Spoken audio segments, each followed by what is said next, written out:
C'était le 19 novembre 1977, la visite historique d'Anwar el-Sadat en Israël. Au Proche-Orient, très peu savaient qu'elle avait été précédée par des rencontres secrètes à Casablanca entre le chef du Mossad, les services spéciaux israéliens et un émissaire égyptien, puis à Rabat entre Moshe Dayan et le vice-premier ministre égyptien. La première paix au Proche-Orient avait commencé dans le bureau du roi du Maroc. Comme son père Mohamed V, le roi Hassan II a toujours œuvré pour une entente israélo-arabe. En octobre 1994, lors de sa première interview à la télévision israélienne, il expliquait que sa politique était fondée sur la paix dans la justice et qu'il était temps de conclure le conflit israélo-arabe par une paix régionale. Dans les années 50, Joe Golan a négocié le départ des Juifs du Maroc avec Mohamed V, puis Hassan II. Les Juifs ont toujours servi la famille royale et, sauf quelques incidents de parcours, on peut dire que l'histoire des Juifs du Maroc est liée à la famille royale.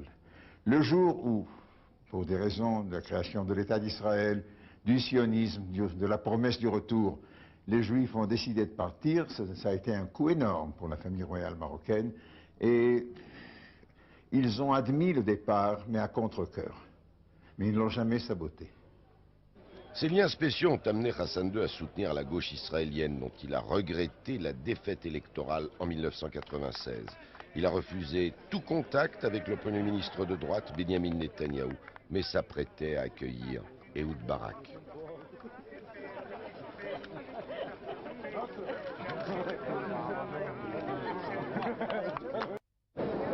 Au lendemain de la signature à Washington de l'accord sur l'autonomie palestinienne, entre Yitzhak Rabin et Yasser Arafat, le Premier ministre israélien prend l'avion pour Rabat. Il vient remercier le roi du Maroc pour ses efforts en faveur de la paix. C'est une visite officielle, mais elle a été précédée de beaucoup d'autres qui ne le furent pas. Dès les années 70, les dirigeants israéliens ont été reçus dans le plus grand secret par le souverain marocain. Ces rencontres constituèrent probablement la première pierre du processus de paix. Si vous avez quelque chose de sérieux, venez me voir. Après tout, comment peut-on négocier si on ne se rencontre pas? Mais à condition qu'il y ait une base de départ sérieuse. Shimon Peres a rencontré 4 fois Hassan II. Les 2 premières fois secrètement, puis en visite officielle. Plus qu'un ami d'Israël, c'est un ami de mon juif.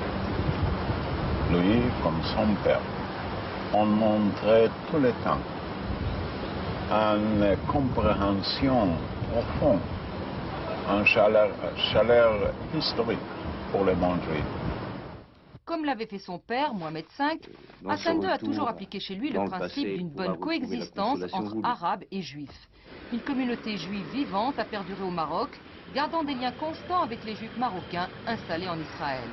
Et comme son père, Hassan II a toujours eu des juifs parmi ses proches conseillers. Tout cela le prédisposait à jouer ce rôle de médiateur. Il était de plus reconnu et estimé parmi les dirigeants arabes. Et lorsqu'il parlait avec les dirigeants israéliens, il insistait sans cesse sur la nécessité d'une terre pour les Palestiniens. De plus, il a toujours défendu le statut de Jérusalem comme ville sainte. Friend, courageous man. Nous avons perdu un ami, un homme courageux, My brother Hani had mentioned, un frère qui a toujours was travaillé working from the beginning pour la paix entre juifs et arabes. to make peace. Son action internationale est unanimement reconnue. Même ses détracteurs, qui dénonçaient les violations régulières des droits de l'homme au Maroc, reconnaissaient son efficacité dans le processus de paix israélo-arabe.